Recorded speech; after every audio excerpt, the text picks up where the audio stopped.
With the third problem, a post tension rectangular beam 300 mm by 600 mm in section is pre-stressed with initial pre-stress of 950 Newton per mm square.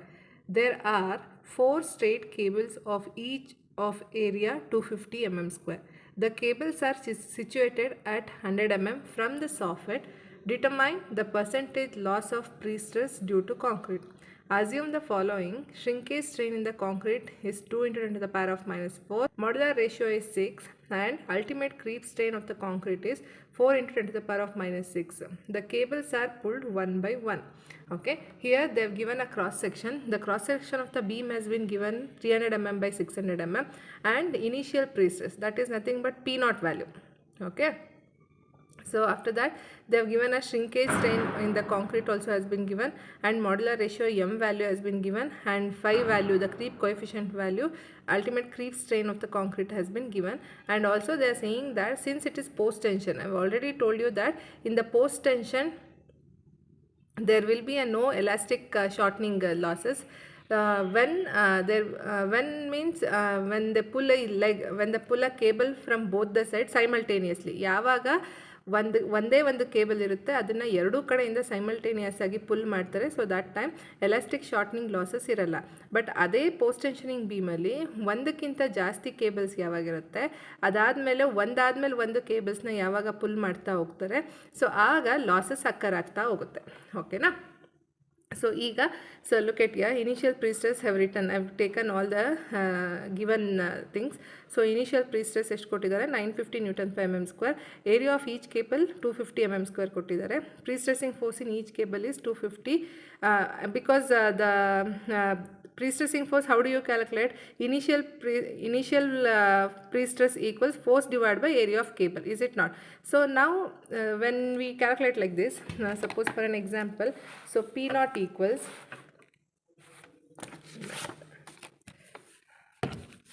for an example, suppose initial pre-stress P naught equals force divided by area of cable, is it not? So force divided by area of cable. So P naught they have given, initial pre-stress 950 has been given, force is not given, force is nothing but P, and area of the cable has been given. In the question they have given it as 250 mm square, so 250. So therefore force, that is nothing but P equals 950 into 250. Okay, so that is the thing which we have done here. So when we simplify that, we get a value as 237.5 into 10 to the power of 3 Newton. It is nothing but 237.5 kilonewton. Now we have to calculate loss due to elastic deformation calculate ಮಾಡಬೇಕು.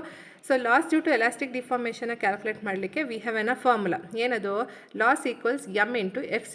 M is nothing but modular ratio, and FC it is nothing but, M is nothing but modular ratio, and FC it is nothing but ultimate stress. So the FC formula is P by A plus P by I E into E minus M by I into E. So in the question, since they have not mentioned any live load, it means that the moment will be 0. Okay, so look at here, live load is not given, and neglect the dead load also. So therefore the entire term becomes 0. So P is nothing but stress, A is nothing but area of the section, E is nothing but eccentricity, I is nothing but modular moment of inertia. Okay, so when we simplify, when we substitute all the values, P value known and A is nothing but area of the section 300 by 600. People have a tendency where here area of cable na substitute ಮಾಡ್ತೀವಿ. So area of cable na substitute ಮಾಡಬಾರ್ದು. We shouldn't submit area of cable. We have to substitute area of the section.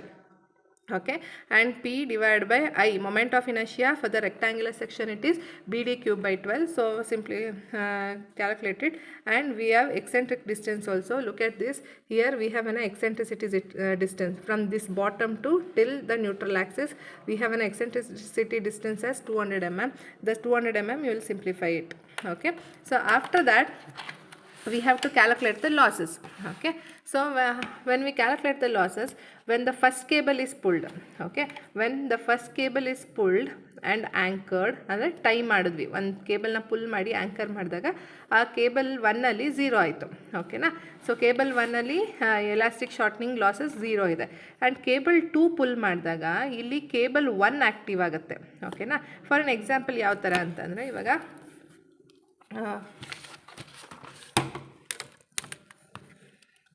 ಈಗ cable 1 ಇದೆ. ಓಕೆನಾ? Next cable 2 ಇದೆ, cable 3, next cable 4. Okay, ಈಗ cable 1ನ full ಮಾಡಿದಾಗ ಇಲ್ಲಿ 0 ಆಗುತ್ತೆ. ಓಕೆನಾ, ಕೇಬಲ್ 2ನ ಪುಲ್ ಮಾಡಿದಾಗ ಕೇಬಲ್ 1 ಆ್ಯಕ್ಟಿವ್ ಆಗುತ್ತೆ. ಅಂದರೆ ಕೇಬಲ್ 2 ಅಂದರೆ ಇಲ್ಲಿ ತನಕ ಮಾತ್ರ ಇರುತ್ತೆ, 1 ಆ್ಯಂಡ್ 2 ಮಾತ್ರ ಇರುತ್ತೆ ಕೇಬಲ್ 2ಗೆ ಕನ್ಸಿಡರ್ ಮಾಡ್ಬೋದು.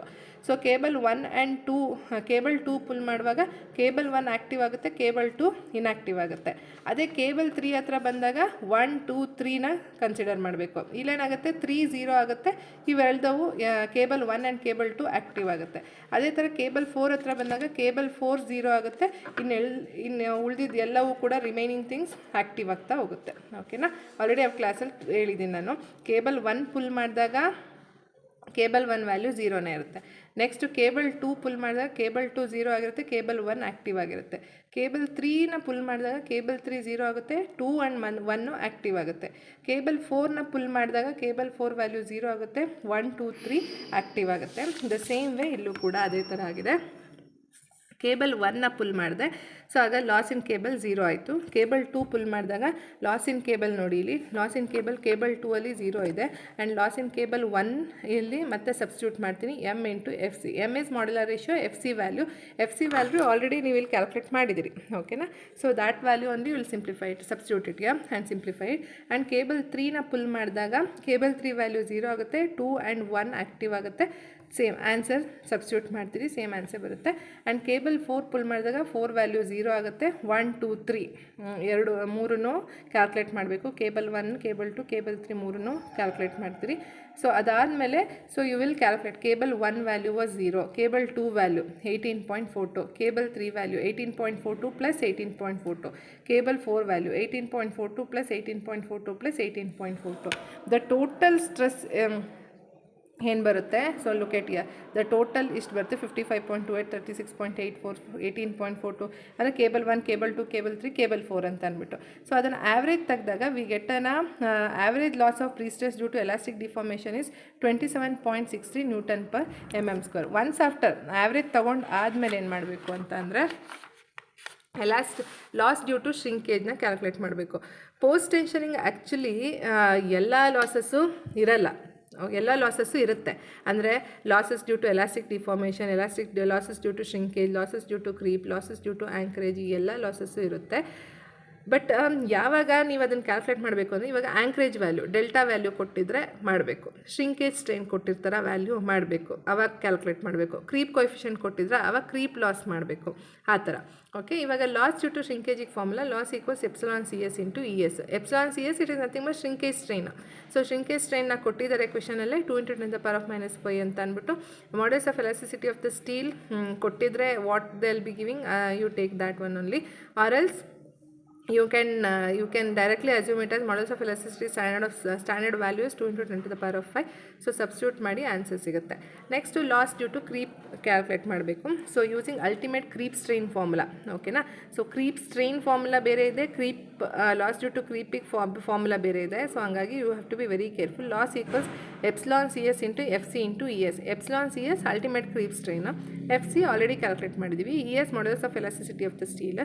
ಸೊ ಸಬ್ಸ್ಟಿಟ್ಯೂಟ್ ಮಾಡಿದಾಗ will get the value as 2.46 Nm/mm². ನಾವು ಎಲ್ಲ ಲಾಸಸ್ಸು ಅಂದರೆ elastic due to deformation, loss due to shrinkage, loss due to creep ಎಲ್ಲವನ್ನು ಆ್ಯಡ್ ಮಾಡಿದ್ರೆ 70.10 Nm/mm² ಸಿಗುತ್ತೆ. ನೆಕ್ಸ್ಟು ಪರ್ಸೆಂಟೇಜ್ ಆಫ್ ಲಾಸ್ನ ಫೈಂಡ್ ಔಟ್ ಮಾಡಬೇಕು. Percentage of loss is total loss divide by initial prestress, initial prestress into 100. So initial prestress actually ಕ್ವಶನಲ್ಲಿ ಕೊಟ್ಟಿದ್ರು ಗೊತ್ತಾ, P0 value. So that is initial prestress value. Here they have given initial prestress of 950 Nm/mm². So that is initial prestress value. So total loss, percentage of loss equals total loss divide by initial prestress into 100 ಮಾಡಿದಾಗ we get it as 73.7% ಅಂತ ಬರುತ್ತೆ.